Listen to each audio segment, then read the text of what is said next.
SPIPA Healthy Families Video Disclaimer. The information contained in the video content posted to this site represents the views and opinions of the original creators of such video content and does not necessarily represent the views or opinions of the South Puget Intertribal Planning Agency. The mere appearance of such video content on this site does not constitute an endorsement by SPIPA or its affiliates of such video content. The video content has been made available for informational and educational purposes only. SPIPA does not make any representation or warranties with respect to the accuracy, applicability, fitness, or completeness of the video content. SPIPA does not warrant the performance, effectiveness, or applicability of any sites listed or linked to in any video content. The video content is not intended to be a substitute for professional advice. Always seek professional advice with any questions you may have regarding the subject of the video content. SPIPA hereby disclaims any and all liability to any party for any direct, indirect, implied, punitive, special, incidental, or other consequential damages arising directly or indirectly from any use of the video content which is provided as is and without warranties. The production of this video content was supported by a grant from the U.S. Department of Health and Human Services, Administration for Children and Families. Its content does not necessarily represent the official views or opinions of HHS and ACF.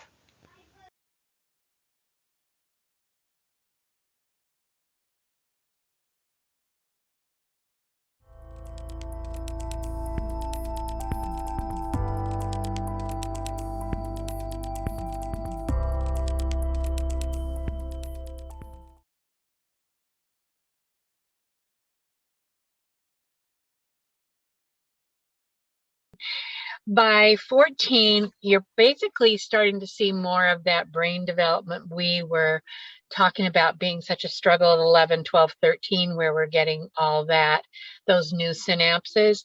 By 14, you're starting to see more of those synapses come in, so you're not seeing so much distraction, disorganized, disinterested. But I do want to remind people that depending on when kids hit 14, if they hit 11 or that 11, 12, what closer to 12 was when they went in to started into puberty, then that could be going through 14. So I don't always see 14 as kind of that transitional year.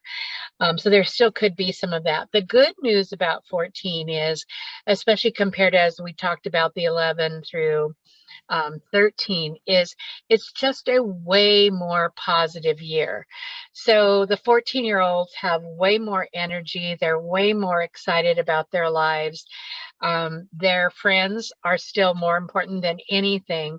It's not so much as focus on the love and belonging like it used to be 11, 12, 13, where they need to have that sense that they're like everybody else. It's more that they really just enjoy their peers a whole lot. But school's just okay. And I think school's just okay because they're still in that developmental place where they have that distraction, disinterested, and disorganization. And so it's not that they feel particularly capable or particularly excited about school. So that's that cusp I was talking about. They love their lives very, very full to the point of where they can't seem to manage them.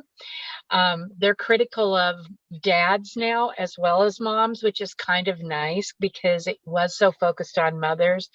But now they're kind of embarrassed about both parents. They are not particularly good with their siblings at this age. They're definitely the best with their friends. They're very, very social, very, very happy to be social. So for those kids, this particular age group, it's really been really positive for a lot of them to even go back hybrid, because they just want that connection with their peers.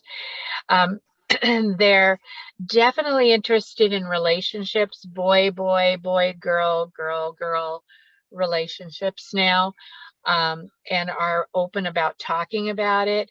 Parties are really popular. About 100% of the kids will tell you at this point that they either know someone, their friends, or themselves are smoking and or drinking. And smoking could be either smoking pot or smoking nicotine.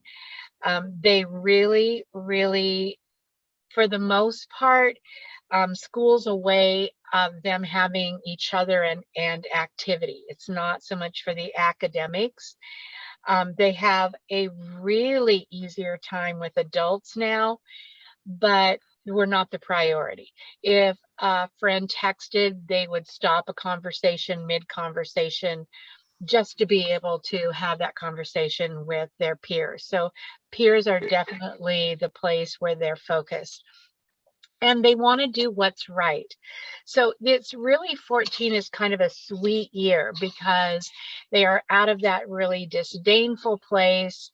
They are way more gracious towards their parents, although embarrassed about them. They want to be good and kind, etc. It's a year of great health after having a couple of years of kids being very vulnerable health-wise. They have good health. We don't see many of those ticky behaviors that we saw at 11 and 12 and 13. They are, in terms of physical development, it's kind of a unique transitional period there as well. So for most of the girls have started their period in the most part by 14. And once they start their periods, they have 95% of their growth. And so the girls are pretty much fully developed, fairly have good sort of strong young female women bodies. The boys are just entering their growth period. So 14 is their first big growth period. So you're going to see that they're going to have really big changes in height. As a result of that change in height this year, a lot of the boys will get stretch marks, striations on their thighs, their outer thighs usually, sometimes inner thighs, and on their backs particularly.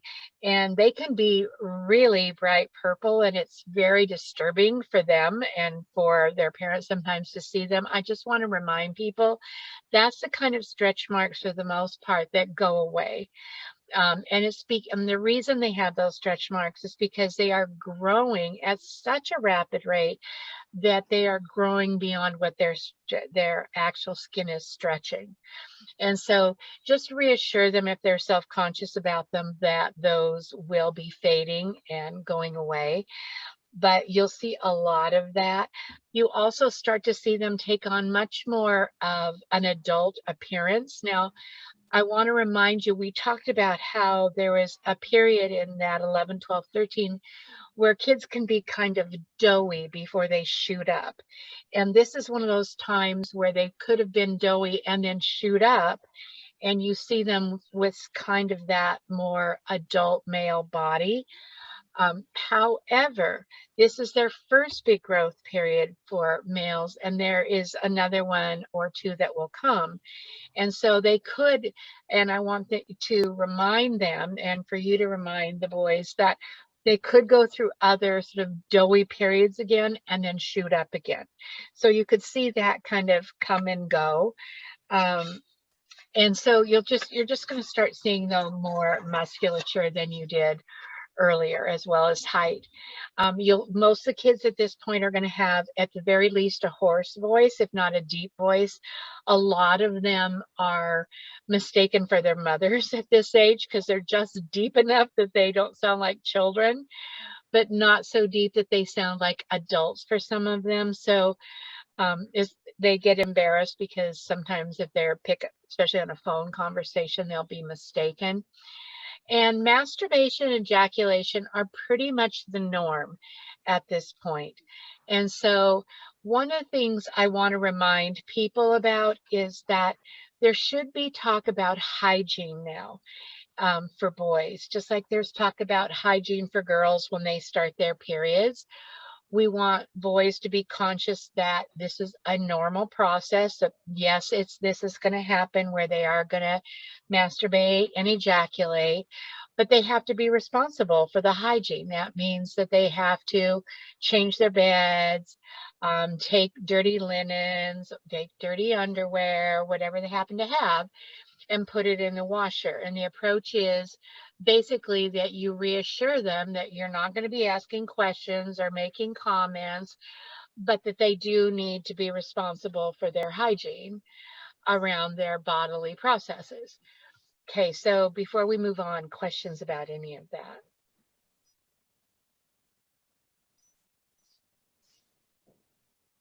Anybody? Okay.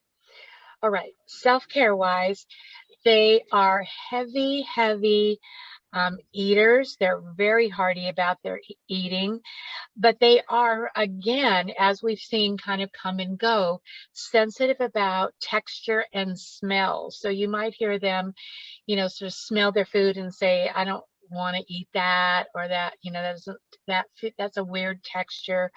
That will pass again, probably around 15 or 16. They are very heavy after school eaters. And part of this is a lot of these kids don't eat very much breakfast before they go. They don't often eat very much lunch because it's generally shortens their socializing. So really, they're very hungry when they get home. And what I really probably would encourage most people to do is literally have good, healthy food. I don't want the kids coming home and filling up on snack food after school with the idea that they're going to have dinner. I'd much rather have that they are eating what would be considered a meal when they get home. So having proteins and vegetables and things handy for them to eat. If you are in a position where you could actually cook dinner for them to eat when they get home from school, that's great, because generally they'll eat heavily after school and not really be very hungry for dinner, and then want a snack again in the evening. But what we see is we really lose out on some healthy nutrition because they'll snack, not eat much dinner, and then snack again. So just being really clear that that is going to be considered probably their biggest meal time will be after school at that age. Their table manners are very rough again, kind of reaching out and grabbing food, chewing with their mouths open again. They sleep generally between 9 and 11 hours. They're big sleepers at this age. They are waking up generally between 6 and 8, and some of that's by choice, although it's usually hard for them to wake up. So one of the things that comes up a lot at this age is parents will come in to wake their kids up. Their kids will be very rude about okay, or yell out, or I'm not ready yet, or come back in 5 minutes, or whatever. And sometimes people will do this, 3, 4 times at least in the morning, trying to get their kids up. And I really don't want parents going down that road. This is the beginning of kids learning. This is a self-care. That's why it's under the self-care category. Is they are responsible now for getting themselves up. And if a parent chooses to wake them up as kind of a sweet gift, I'm totally fine with that, with the understanding that with their kids, that they will come in and do a sweet wake up, and maybe one more time sweet reminder, and then that's it. They're no longer responsible for trying to get these kids awake and get them out of bed. If it's not sweet and they are rude and kind of snotty about the wake ups, then it's time for them just to get their alarm clocks and get themselves up. And it's also time for parents to be clear that I'm not writing you excuses for being late. That if you're late, you now have to deal with the consequences of going in, getting your late slips, dealing with what happens if you get cumulative late slips, and so on. So, don't wait until you're resentful to have this conversation. This is one of those times when we talk about talking up to kids, and it's really, I do want you to talk up to the kids and basically say, you're just at that place where this is one of the things that you want to become more autonomous about. Now, there you'll see in your notes that they sometimes want to sleep until noon or even later on the weekends. Yeah. Just a reminder It looks like that Rebecca raised her hand. Rebecca, did you have a question about that? Yeah, I have a question. Like, what if you have a child who won't wake up even if they set an alarm? What do you do in that case if it's they're a hard sleeper or they cannot get up on their own? which is not unusual when these kids, because some of these kids have a really hard time going to sleep and kind of quieting their minds, which means they're still in really deep sleep at 6 to 8. It's why a lot of the districts are beginning to question if the high schoolers need to start school at 9 and the grade schoolers actually go to school at 7:30 or 8, is because of this very strong sleep cycle. And so there is a way to deal with that. So what we generally do is, for people who have that problem, Rebecca, I recommend that you look for one of the old radios, that radio alarm clocks. And what you would do is you would set, or they could set, that radio alarm for an hour before their alarm would go off. And on that radio alarm, they would have it turned to music, and they would turn it very, very low. Almost not, almost like you couldn't hear it, because what I'm really trying to do is just get their subconscious to be aware enough that there is some music or noise to get them out of deep sleep into light sleep. And then from light sleep, they will hear their alarm. So basically you have a 2-system sort of process going on. Does that make sense, Rebecca? Yes, I will definitely have to try that and see how that goes. I think that's an interesting way of doing it, and I haven't tried that. So thank you. And this is really important to do, because a lot of these kids, part of what happens and part of the reason they're so both snotty when you wake them up to you, and why they are pretty agitated in the morning, is that they are going from deep sleep to alert, and that causes incredible irritation for them, to feel incredibly irritated. And if we can get them into light sleep, when they actually then wake up, they don't have that same agitation, irritation that they struggle with. Okay, anybody else about that? Okay, just quickly. I was wondering about melatonin. What about kids that age who do have trouble sleeping, if melatonin's okay? So melatonin, so there's a lot of questions about that. Is it a good idea to do? What most people recommend around melatonin is that you use it off and on, that they don't use it all the time. And so that the body doesn't get used to not making its own melatonin, for sleep. So if there's periods of time where kids are anxious, it's like, then you might have a couple of weeks where they're using melatonin, and then you would go off, and then you might introduce it again. The thing that has been nice about melatonin is that it generally helps kids go to sleep, but most kids, or most adults as well, who use melatonin, it wears off enough that they don't have that sort of feeling of feeling drugged in the morning and having a hard time waking up. So, if you want to use it, sporadically, that's what I would probably recommend. Okay. All right. And then that piece I was starting to talk about not letting kids sleep too late on the weekends. What we know, first of all, if you're trying to get kids into a sleep cycle, is when they get up that actually sets your sleep cycle. So rather than focus on their regular bedtime, which is also, good to have, but a lot of people don't have regular wake up time. So be sure that you really have a regular wake up time. And what happens to kids when they try to catch up sleep on the weekends is that it really sets them into what would be similar to jet lag if we flew across the US and then flew back on Sunday night and then tried to get up and go to school. You're basically in jet lag when you sleep till noon.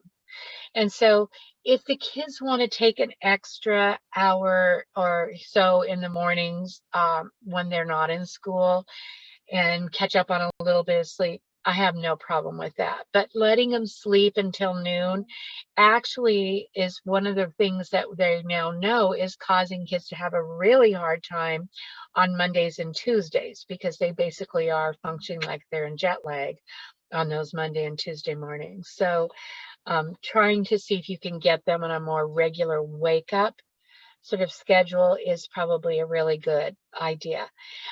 In terms of hygiene, this is a really clean stage. So coming out of that 11, 12, 13, where you've got kids who are resistant to showering, resistant to deodorant, resistant to washing their hair and washing their faces, they shower daily.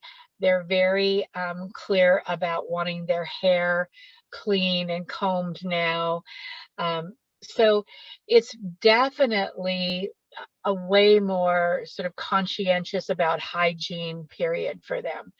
Their rooms, for the most part, are what we would call relatively neat. And so passively neat, I just want to make this super clear, you guys. When I say passively neat, I mean that they now have 2 piles of clothing. It means they have a dirty pile of clothing and they have a clean pile of clothing. And sometimes they're even so passively neat that they have a clean pile of clothing that they stretch out and kind of lay out over the top of each other so they don't get too wrinkled. So I want people to be realistic still about what to expect in terms of kids maintaining their rooms. And that's what I would, recommend is what you would consider passively neat. One of the things you can do in these next few years around their rooms, which are their private spaces, and for the most part, you want to leave them as their spaces, and they get to decide how those rooms, for the most part, are kept, with the bottom line being health and safety. So they cannot leave food in there because it would draw pests, that kind of thing. So as long as it's not health and safety, you try not to get involved in their rooms. Now, the other piece of this is that they can't impose their order or disorder on other people. So, for example, I would say to my kids during this age group, I would say, if your door is open, I get free reign to go in and grab dirty clothes or dishes or whatever. So, if you don't want me messing with stuff in your room, your door needs to be closed when you'd leave. And I'd hear them head out to their car, their bus, and run back and close their door to be sure that I didn't mess in their room. So you can set boundaries about they can't impose. The other thing you'll see kids do at this age is they will, what I call, start to ooze out. So their rooms will get disordered enough that they're not comfortable in them or feel like they can function. So suddenly you'll find them oozing onto your dining room table or oozing into the family room on a coffee table. And so when your kids start to ooze, you just basically remind them that it probably means they need to spend some time getting their rooms back to a place where they're not oozing into public spaces.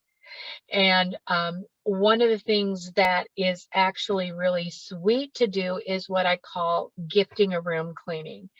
And so oftentimes what'll happen is kids will get to a place where they are just too overwhelmed to actually be able to maintain or get their rooms back to a maintainable place. And you can gift them a room cleaning. And you basically go in and kind of get things back to where they're manageable for them. And for a lot of kids, then they can manage them again for a few months before that kind of gets back again to where they're oozing out. Now, just FYI, if you're going to gift them with a room cleaning, first of all, you've got to ask. You don't go in and do it. You always would say, you know, I'm going to gift you. Do you want me to gift you with a room cleaning? Or if it's like it just really needs to happen, you say, I'm going to need to go in and do your room. But if you're going to gift them, my experience around this is that you gift them while they're gone.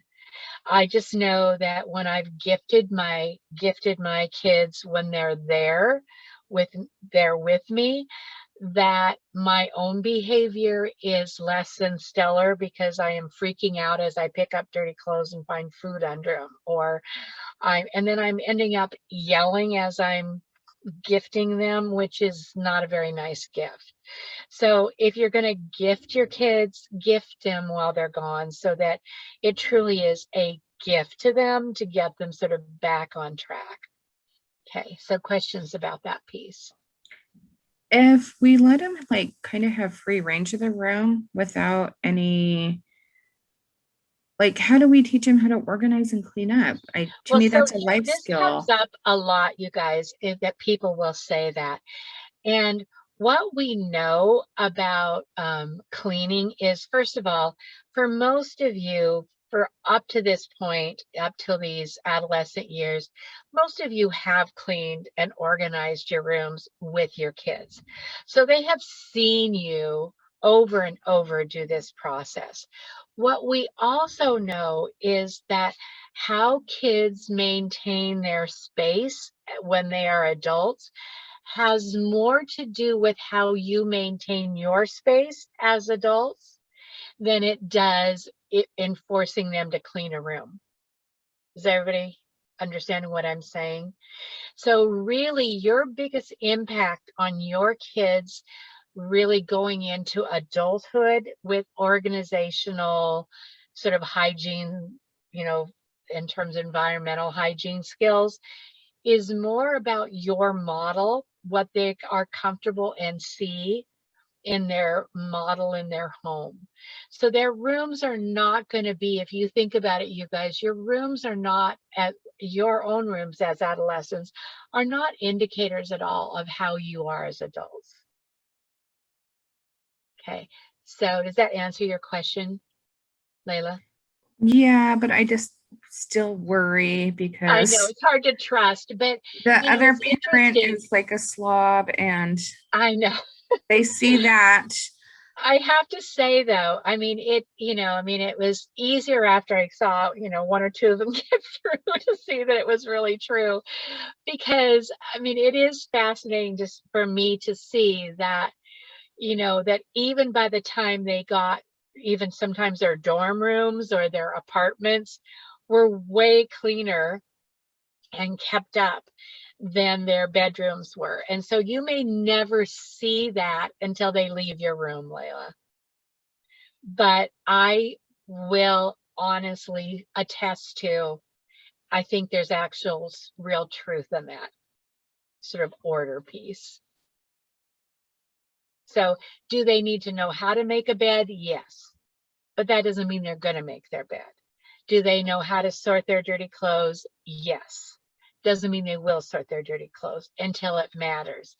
And it's interesting because they just don't oftentimes mature into those skills until it really is their own living space. Okay, so trust Leila. Okay, anyone else about rooms and hygiene? I have a question. So, what about, like, most of my kids, honestly, have been diagnosed with ADHD. And so I find that obviously they're more cluttery and more distractible and that kind of thing.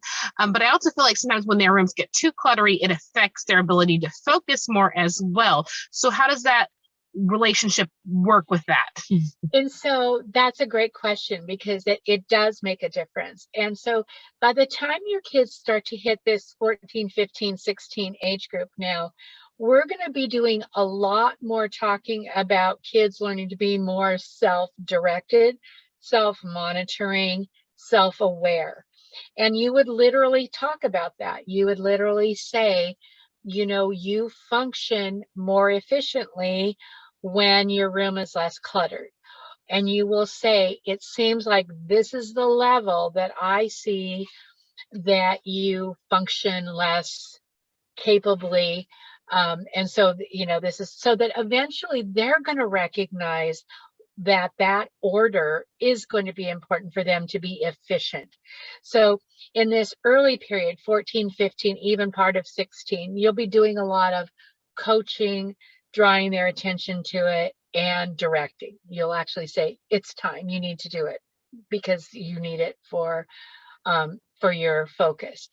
As they hit 17 and 18, I really want you to sort of back off of that a little bit and let them sort of play with noticing that they aren't focusing as well, or is that they aren't accomplishing as much, because once they leave your home, actually, you know, hopefully either go school, apartments, whatever they do, when they launch, it's like I wanted them to have a little practice at home first with struggle and a little bit of having to figure out some of those self-aware sort of characteristics before they launch. It's much harder to launch and not have that sort of safety net, which we're going to talk about in a lot of arenas now in this next stage, because it's like I feel like parents are sometimes really trying to help their kids by keeping so much structure and direction. But then what they don't realize is there is this abrupt change where they haven't had any sort of safety net. And it's much harder to do that first time outside your home. Excuse me. Okay, anybody else? Did that kind of answer your question? Yes, thank you. You're welcome. All right. So anything else, you guys, about any of the self-care stuff before we go on to emotions? I missed the part about you were talking about girls for a minute. Yeah. So basically all I was saying is that when girls start their periods, they basically at that point, they have 95% of their growth. They will barely grow once their periods start. Another 5% is, you know, all they are going to grow, which is not going to be much. And so that's why in middle school and this early year of high school, you see these big differences in sort of girl development and boy development, where the boys look like little boys still, and the girls look like these, you know, fully developed, beautiful young women. And that's because they have these different periods of that growth. And then starting around 14, the boys start to catch up with them. Did that answer for you, Layla? Yeah. Yes, I just missed the first part when you were talking about that. So I'm trying to stay caught up. Okay, good. All right. So emotionally, this is just a very sweet year compared to what you dealt with at 13. They're happier, they're joyous, they're kind of content. They are very enthusiastic and vigorous and full of life and promise, way more optimistic at 14, way less moody than they were at 13.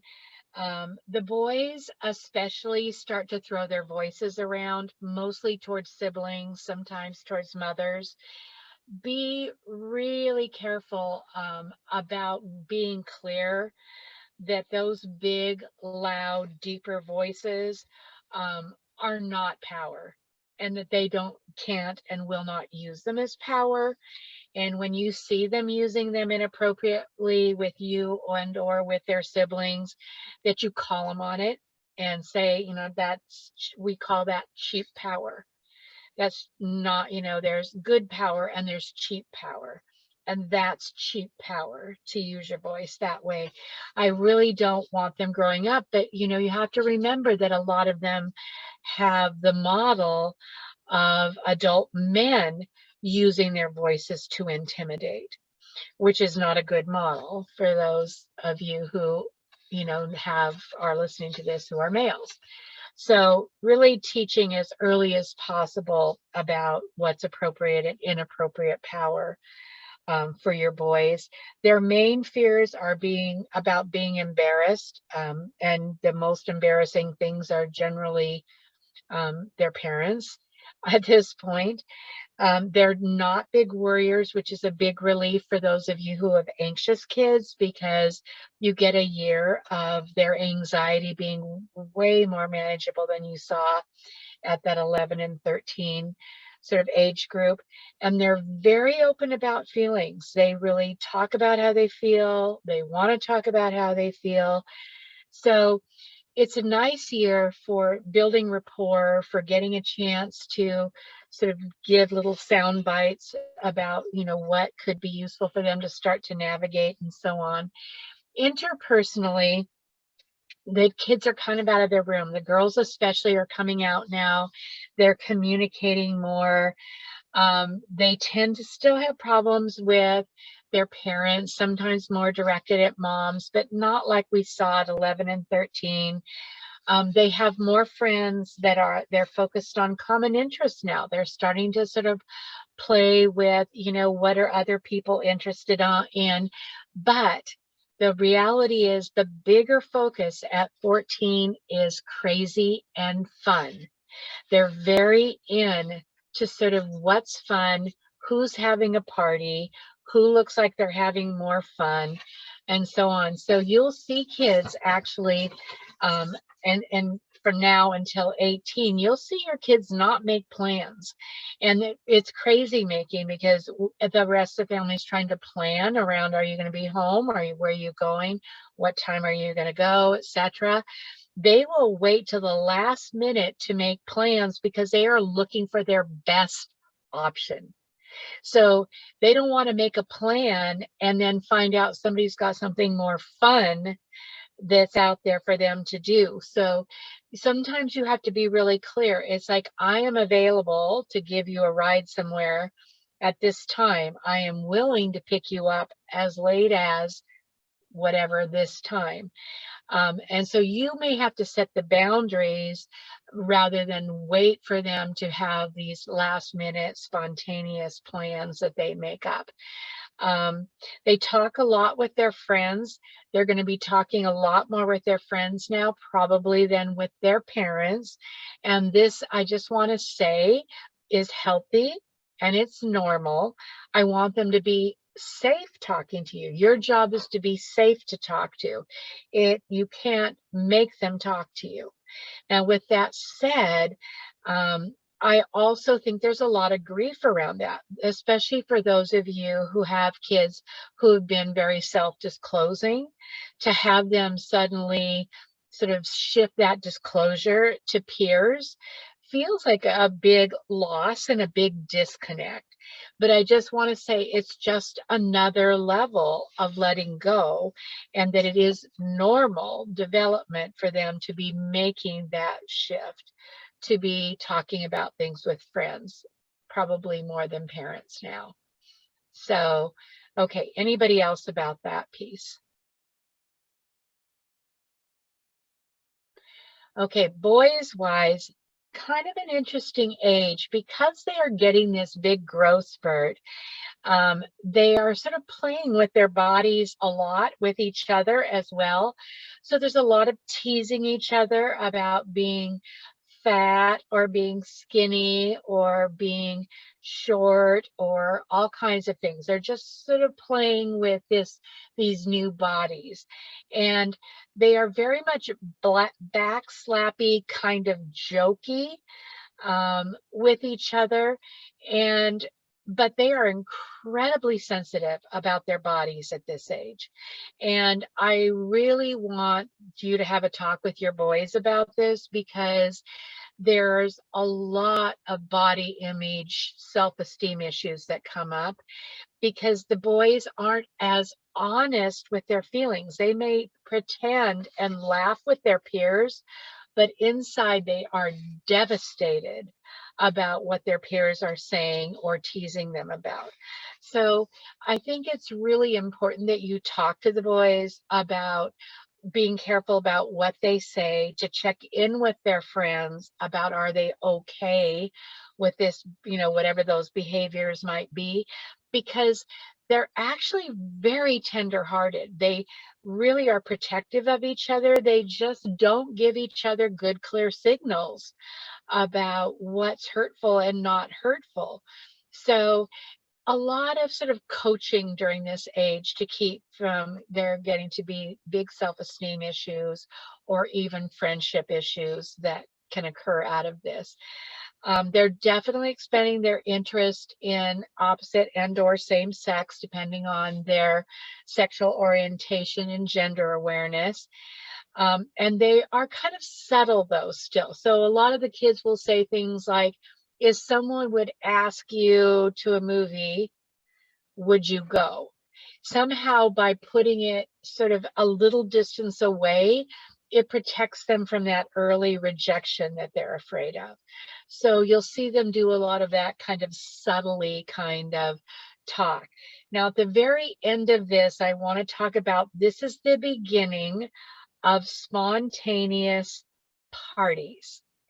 And I'm calling them spontaneous because generally what parties look like at this point from here on out until they're 18 or so and leave your home is that you may say, excuse me, you may say that you are going to go away for the weekend and they want to, and they say they want to stay home. And you say, okay, but you don't have anybody over. And they say, well, can I just have a friend or something over? And they'll say, yes, you can have a friend over. Well, especially with social media, but even before social media, it doesn't take much word of mouth to find out whose house doesn't have adult supervision. And a party that may have, in all fairness, look like that child thought they were asking 4 or 5 of their close friends to come have fun with them, suddenly turns out to be 80 kids and half of them they don't know. And so this is just not an age to leave. Just don't leave your kids home alone without supervision, because these kinds of things they don't even have the ability to manage or prepare for. And so you have a couple choices. They can, have to be with somebody. Somebody has to stay home with them, an adult, not necessarily a parent, but could be another adult. Or the other thing I used to do for my kids during this age group is I would say to a couple of my close friends, I'd say, Abby and Randy, would you guys just sporadically drop by and see what's happening at the house? And then I would say to the kids, Randy and Abby are going to be sporadically dropping by to see what's happening at the house. And so that basically would stop everything, because they would know that there was going to be someone who was could possibly drop by. And so they wouldn't open it up to people. But it is now the beginning of that kind of, quote, spontaneous partying. Okay, so questions about 14.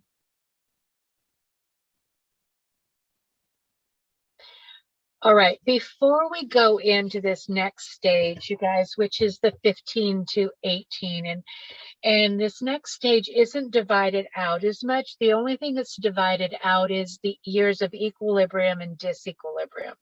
So 14 is and was a year of equilibrium. 15 is a year of disequilibrium. Kids are not as joyful, they're more agitated, they don't sleep as well, they're more disdainful. 16 is a year of equilibrium, sort of back into that more positive perspective. Then 17 is another year of disequilibrium. 18 is a year of equilibrium. But other than that, within that development, we don't divide it up so much like this is what a 15-year-old is, this is what a 16-year-old is, because we see such variation. We've got 15-year-olds that have developmental skills that are like, at what we would consider mature, responsible, capable. And we have 15-year-olds who are basically still functioning as early adolescents. And so I want you to know what it looks like during that age group and sort of what the end of that age group should be, sort of what you should be seeing and what they should be capable of. But I want you to be conscious that there's going to be a big variation of what you're going to see. With that said, I want people to be very conscious of what happens around brains at this age. So in terms of brain function now, from now until 25, basically their cerebellum is 95%, the brain itself is 95% developed. So that's happening. The gray matter then begins to build up. And this is what we talked about at 11, 12, 13. It builds up until they enter puberty. And then that gray matter thins. And then you start to form new gray matter with new synapses that will eventually be an adult brain at 25. So when you look at a 14, 15, 16-year-old, you're looking at a very, very immature brain. Is everybody clear about this? And then by the time they're 17 or 18, there is more brain development, more of those synapses, and you're starting to see a little more maturity. But I'm saying a little more maturity. Realistically, 18, they still have another 7 years of brain development.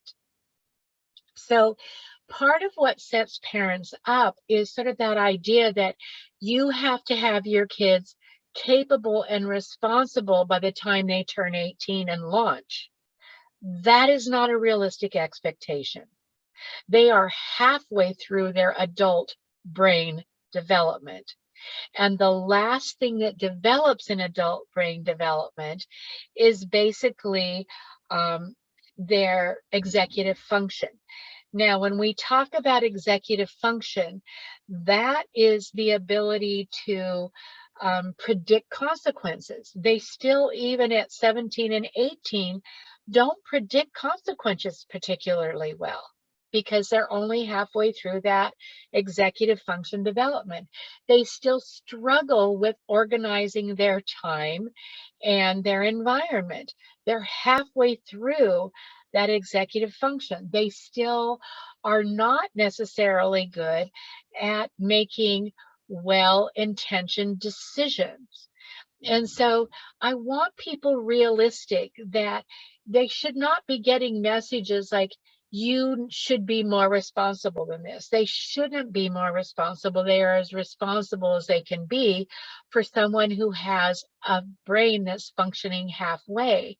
So I will be really honest with the kids during this age group, and I will be very clear. It's like, your brain sucks right now. You don't have good brain function. And so I'll say things to them like, if there are 3 or 4 of you, a group of 3 or 4 of you, watch each other's back, because the 4 of you might have one good brain. So you're going to need to really use each other. So I will give them strategies, all kinds of strategies, but I will normalize for them that they are going to make mistakes, that they are going to struggle with things that they are kind of being told they should be able to do, because at 18, they're an adult.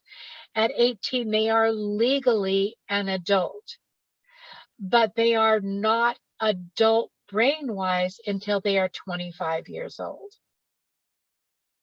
which is, the struggle. The other piece that interfaces with that is they also aren't going to have much life experience. So when you have an immature brain and not much life experience, you are going to have a few years of making mistakes, of getting making bad financial decisions, bad relationship decisions, etc. So do be realistic in terms of what messaging you're giving and what your own expectations are in terms of what your kids are capable of, even in those later teen years. Now, the other thing that interfaces with this that makes them hard to kind of live with and parent, teach if you're teachers, is that starting around 14, 15, probably closer, up to and through around 25 or 26, they get progressively more righteous.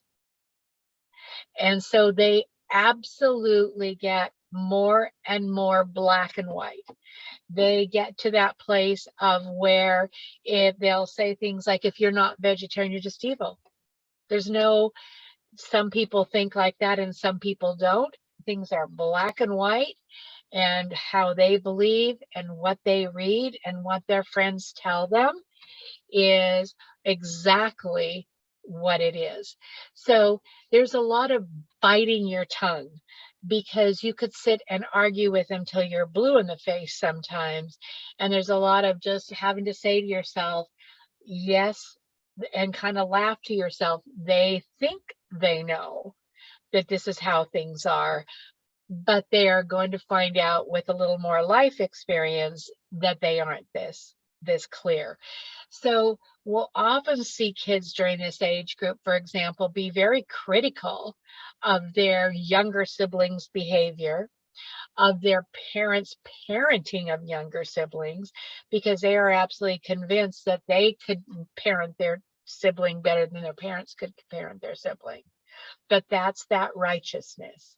So between that lack of life experience, the righteousness, and the incomplete brain development, you've got a really complex little human being that you're trying to help navigate sometimes an adult world.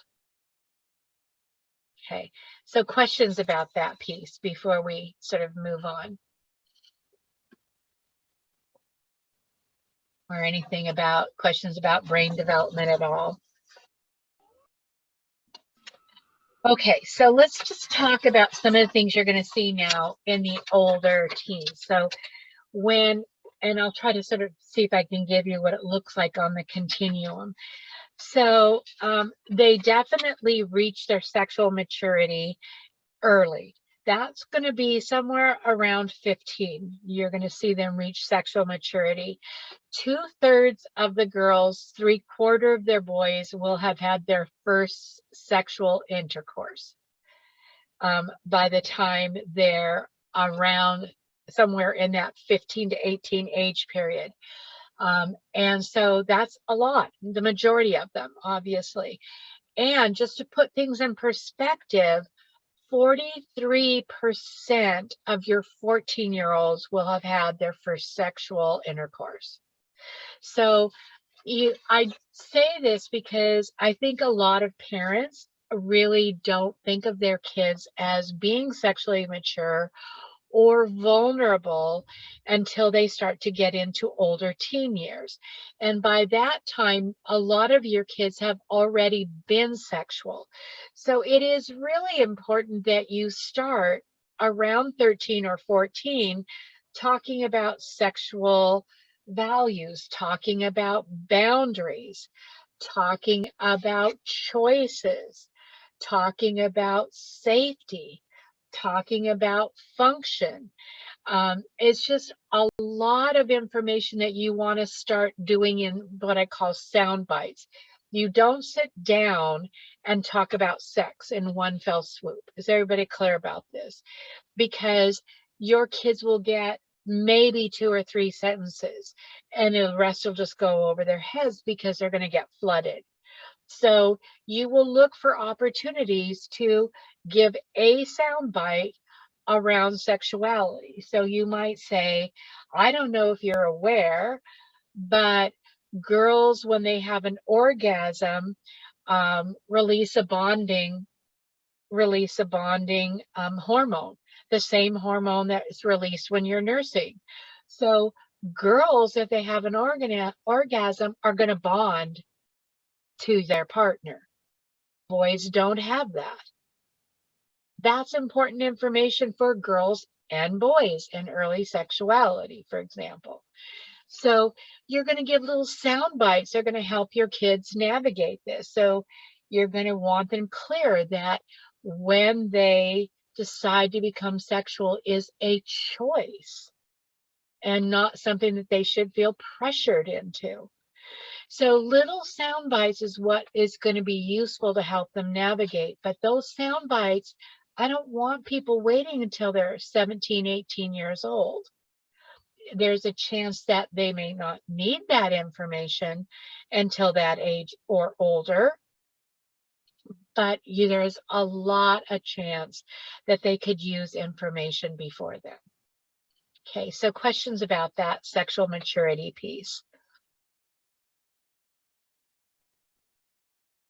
Okay, they think more abstractly, and the older they get, the more abstractly they'll think, and they start to focus on real concerns about society and justice. And it's a very, very internally moral age where they really care about what's right and wrong and fair. And so you'll see that develop as they move towards that 18, 19 age.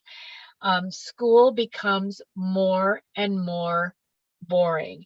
They get more and more capable after 13. So you'll see those synapses where it's easier for them to learn. They can be interested in subjects as they, get more of those synapses, but they also get tired of just the same old school. So you'll hear a lot of the 17, 18-year-olds talk about they really just don't feel like they're learning that much anymore. They just want to get through school. They just want to go and get out into life, or get out and go to college, or whatever it is that they're thinking about doing for launching there. And so it takes a lot more to get them invested in, stay invested in high school, later high school, meaning that the more they're engaged in a topic, the more a teacher really does interactive learning, the more likely we are to sort of keep them. But it gets to be a struggle towards the end for the kids just not to feel like school isn't really that helpful anymore. They're very, very stable in their feelings about friends. At this point, by 17, 18 years old, you will have seen them go through 15, 16, 17 years old, where they may play with friend groups a little bit, start to recognize who are their people. By 17 and 18, they've got a pretty good idea who they are, what their interests are, and who their people will be. Now, what's hard about this is some of your kids are going to figure out that their people, particularly by 17 or 18, are not high school students anymore, that they have matured and they have more sort of perspective about life and values and things, where they're really ready to move on and form friendships with older people. And so a lot of these kids I'd say closer to 18, that sort of last year of high school for a lot of kids, they're sort of playing with friendships again, in the sense that they sometimes feel like their friends are too immature or too catty or whatever. And they're just getting ready to move into where they're going to have more mature friends again. Okay, so questions about some of that we just talked about. Rebecca says, what about birth control? I have several parents say all teens should be on birth control. Others say only if they ask. Okay, so this is a hard one all the time to deal with. What I think is incredibly important is to be sure your kids know what is available for birth control, to be aware that they need to be responsible for themselves and others around birth control. And then as soon as your child is in relationship, it is important to talk about birth control. And here's where the safety comes in terms of communicating with you. What you're hoping for is your kids are going to be safe enough to communicate with you when they are either have become sexually active and or thinking about becoming sexually active. And at that point, you want to be sure they do have some kind of really regular, safe birth control. And so that's why starting to talk about this early is really important. What I think is hard is not to be attached to the outcome, because parents will say, I did talk to them about birth control and they got pregnant anyway. It's like you have to remember that they also do not have that executive function. So they may have birth control pills, for example, and they may forget to take that birth control pill. They don't have executive function. They may be well aware that they need and have condoms available, and that is important to use. They may even really realize that themselves. But with a really underdeveloped brain, normal development for this age group, they don't predict consequences. They are way more spontaneous in their sort of activity, sexual activity. They're much more impulsive because all of that gets better as their executive function gets better. So your job as a parent is to prep them with as much information as you can and provide them help around that, getting birth control if they need it, but also to have enough openness and compassion to understand that you're not guaranteeing that they will not have a pregnancy occur. Does that answer your question? Okay. All right. Anyone else about that? Okay. I was just wondering about like their maturity. To me, I feel like I was somewhat mature at that age. I'm like wondering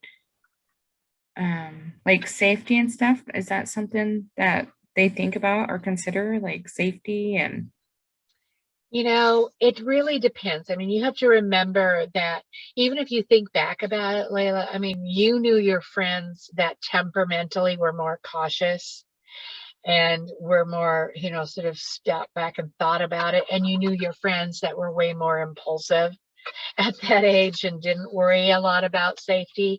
So you've got temperament interfacing with this, you know, that so different kids, and that's why I'm saying you're going to see a whole continuum here of what kids will do. And there will be very responsible kids at 18, kids who are, you know, almost as responsible as what most everybody is by 25. And you will see some 25-year-olds that are not as responsible as kids who are 18, because you're interfacing that with temperament as well as brain development. But you're also interfacing it with, what would I call it, sort of parenting culture.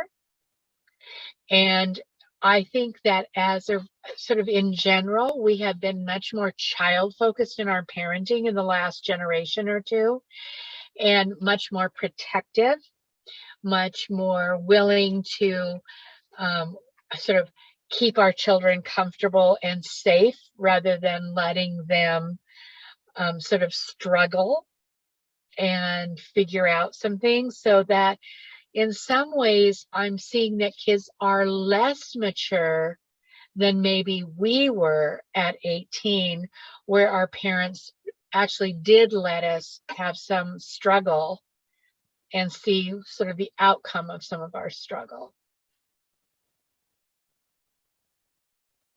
Okay, so they're way more introspective by the time they're 17 or 18, hopefully you'll see more of that introspection. Their introspection is still based on little to no life experience, you guys. You have to remember that they are 17, 18 years old. And that's not a lot of life experience when you figure that, you're 40, 50 years old. That's a lot more life experience that you have to interface with the introspection you have. And so it's easy to sort of laugh when you hear their introspective statements, because it sounds, you're like, oh my God, I can't believe they think like that. Or they think, wait till they figure out what's really going to happen. But I don't want you laughing at them. Starting that process of being introspective is a really important characteristic. And so when you see them be introspective, I wanted to acknowledge, like, that was really insightful of you. And, that's fascinating that you're thinking about that. Even if you know that they need to have some life experience to interface with it for it to sort of come to a more full fruition of what the realities are. I want them to have that introspection reinforced. They love their social qualities. That's really important to them. Friendships, connections, very important to them. They're very stereotypical still at 17 and 18 years old. And this is really painful. I think more so for women, mothers, than even fathers, where we feel like we, modeled way more sort of feminist sort of beliefs and models, and then to hear our sons sound so stereotypical and sort of sexist in their talk and actions and thinking. And it's hard. And what I just want to do is reassure you, they aren't staying here. You have to remember, this is just halfway through that brain development. They don't have a lot of life experience yet. And that what we see is that a lot of these boys move through this around 17, 18, 19, and then start to really maximize on the models they've had, in terms of what they now believe around females and male relationships, and what's attractive and what's important. And so don't get discouraged. Most of them will have a lot of the belief systems you would like to see them have, or closer to what you'd like to see them have when they're 25. Okay, so questions about that piece.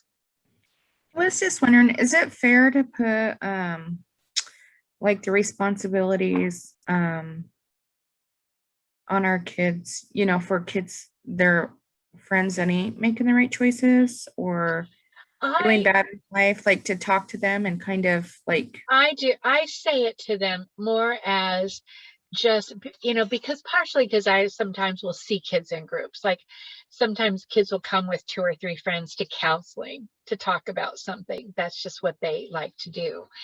And I'll just tell them really directly, it's like, you guys, there's nothing wrong with you, but you need to be aware enough to know that, you aren't predicting consequences, that your brain isn't, organized right now. And that, yes, I want you to watch each other. I really want you.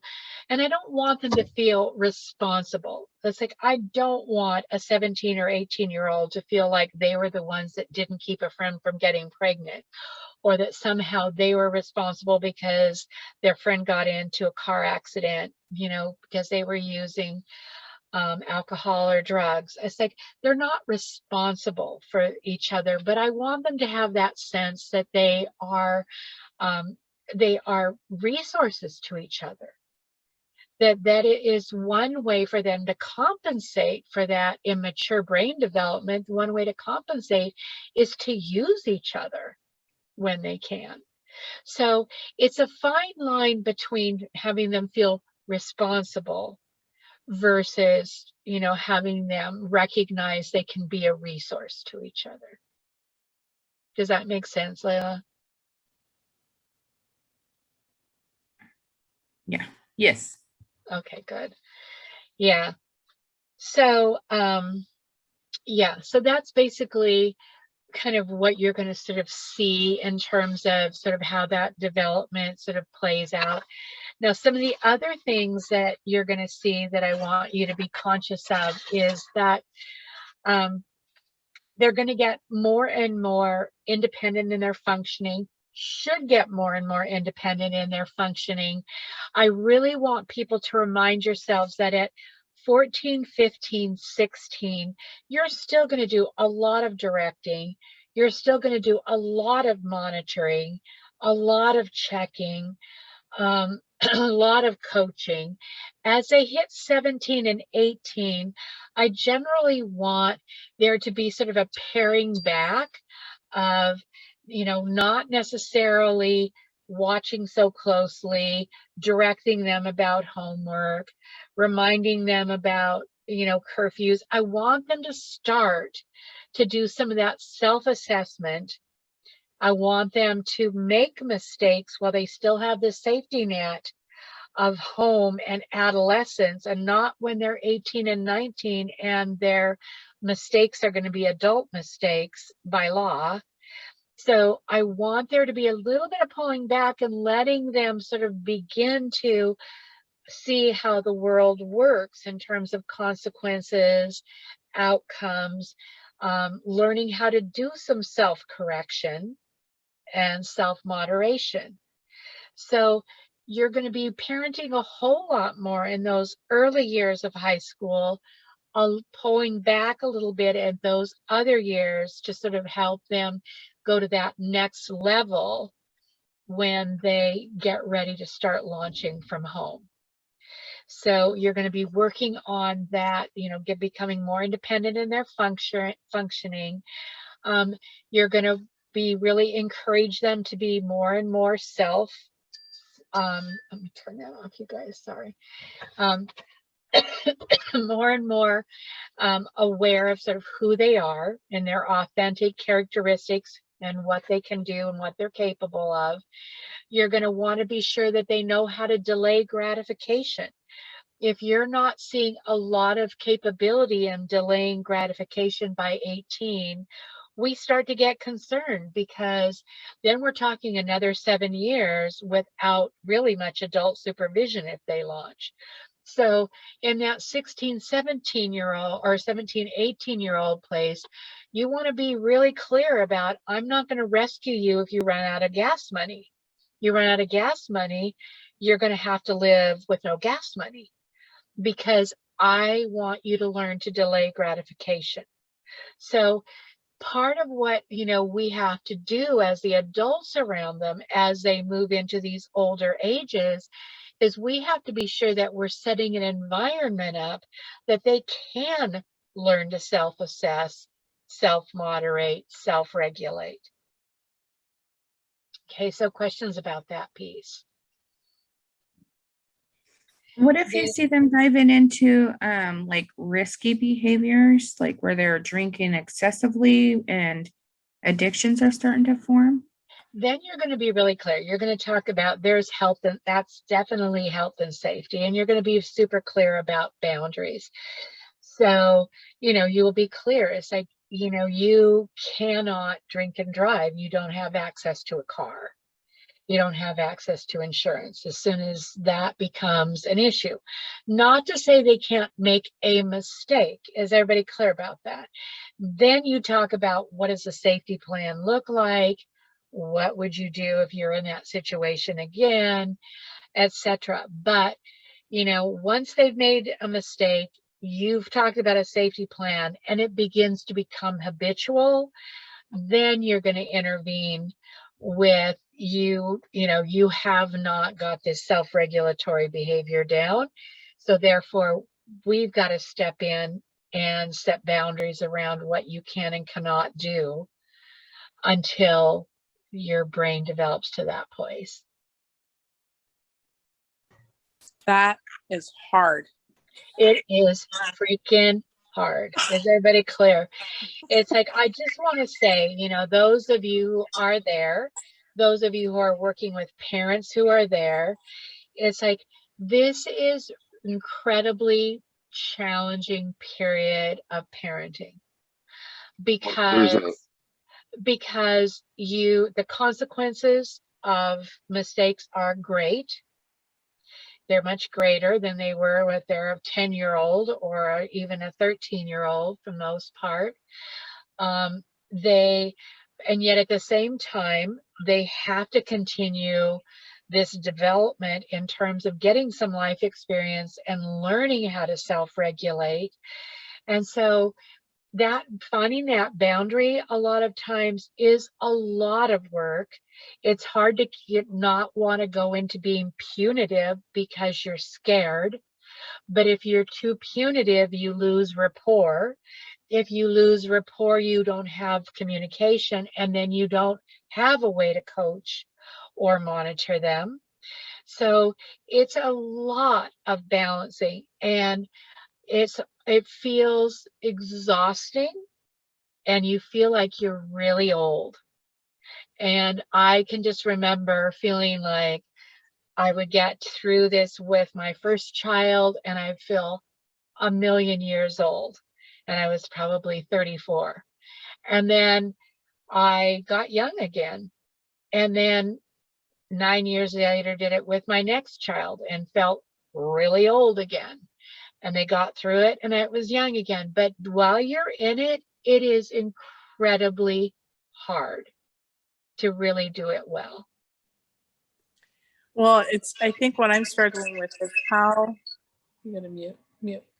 Sorry, we're in the same room. How to set boundaries without being punitive. I'm struggling with that, because there is some health and safety things that are going on. So how do we set those boundaries without being punitive? So Rose, what I'd say is really focusing more, moving away from consequencing, although you're still going to have obviously logical consequence. If someone is not self-correcting behavior, it's not safe for them to be in a car and continue to drink. So, the logical consequences, you don't have access to a car, But what I'd rather have people really working on in those last few years is focus on solution. Because I'm wanting kids to really work that executive function. I'm wanting them to assess what the concerns are. I'm wanting them to be trying to project what could be a problem. I'm wanting them to try to see what self-correction would look like. So a lot of focus on solution, like what are you going to do if you're at a party and there's drinking? What would it look like? What are your options? What do you think some of the consequences of staying could possibly be? It's like there's a lot more sort of really engaging them. And this is why I'm saying having that rapport is so important, because if you lose that rapport, you guys, basically that kind of dialogue isn't going to happen. And so it's that fine line of really keeping that dialogue open so that that person is developing the skills to actually protect themselves. Does that kind of make sense, Rose, what I'm saying? Yeah, yeah, it definitely does. And also, because it comes down to trust, and I think one of the struggles that I'm having is that because we have a 15-year-old son and he knows everything about everything. So any information I do bring, like you talked about sound bites, he already knows. He knows more than I know. He knows more than his dad knows. And that's that early righteousness. I will tell you, I think 15 is the hardest adolescent year to parent. Mm-hmm. And the reason for that is because they know enough to think they know everything, but don't have enough life experience to humble them. And by the time kids turn 17 or 18, they're starting to have enough life experience where they have seen friends in car accidents. They have seen kids get addicted. They have seen pregnancies. So they're just a little more humbled, and they're suddenly more willing to see an adult as a resource. Does that make sense? So I think what I'd say to you is hang in there, because those sound bites, I don't care if it looks like they're using them right now. He may not even use those sound bites until he's 22. But I want that sound bite in there when life experience interfaces and he goes, I remember when my mom said, and it may save them some grief. Does that make sense? There's Yeah. there's a lot of trusting in the process in this age of parenting, because you are loading kids up and you may never see the outcome until they are out of your home of what you've loaded up, because you're waiting for life experience to interface with that information. Okay, thank you. Yeah. Yeah. So, am Absolutely. I on? Yes, you're on. I think one of the things that Rose and I have had experienced some frustration over. Recently, we started listening to He's Not Lazy. Yeah. And the amount of information that you're sharing and the amount of information that is in this book is so illuminating. It's almost overwhelming. And I think for me, and I think I'm speaking for Rose too, how do we implement these things? How do we where's the to-do list for it? And I think I'm feeling like I might be having some breakthrough by just continuing to be in these meetings and continuing to listen to that book and this information without necessarily feeling like I got to be a taskmaster. Exactly. Just listening to it because I need to grow.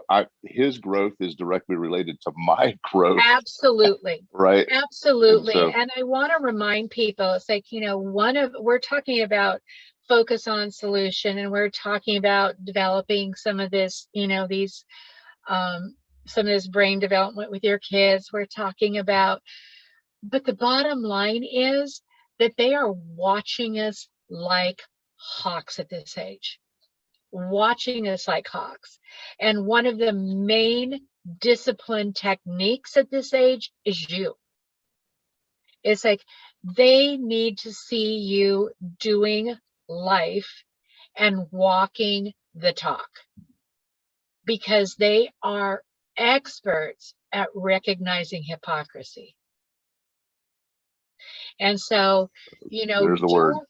Don't undermine your power. I mean, a lot of parents think, well, I don't have that much influence over my kids anymore. And I'm like, hell, that's wrong. That is so wrong. You have so much power. It's just that you have to recognize where that power is. That power is staying connected to them so you can continue to give them sound bites. That power is your model. That power is giving information. It's not punishing them, controlling them.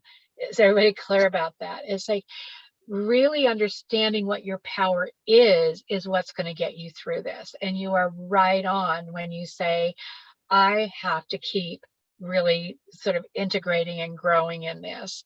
That's really the key to this.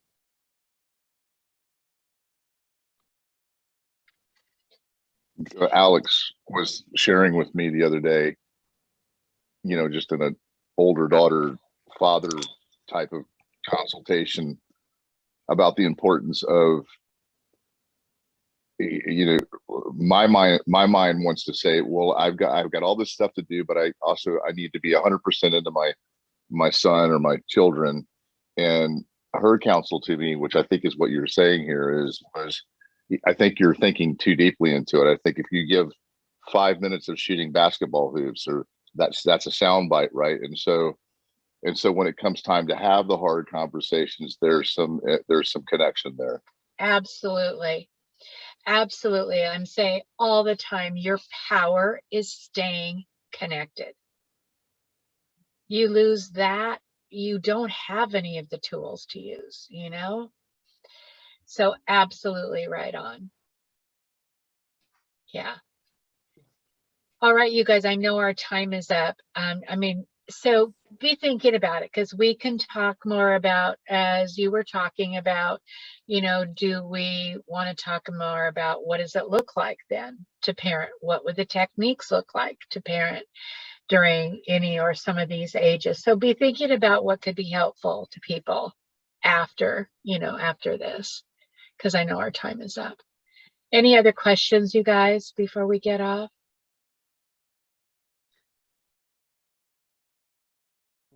No. Okay, great to have you.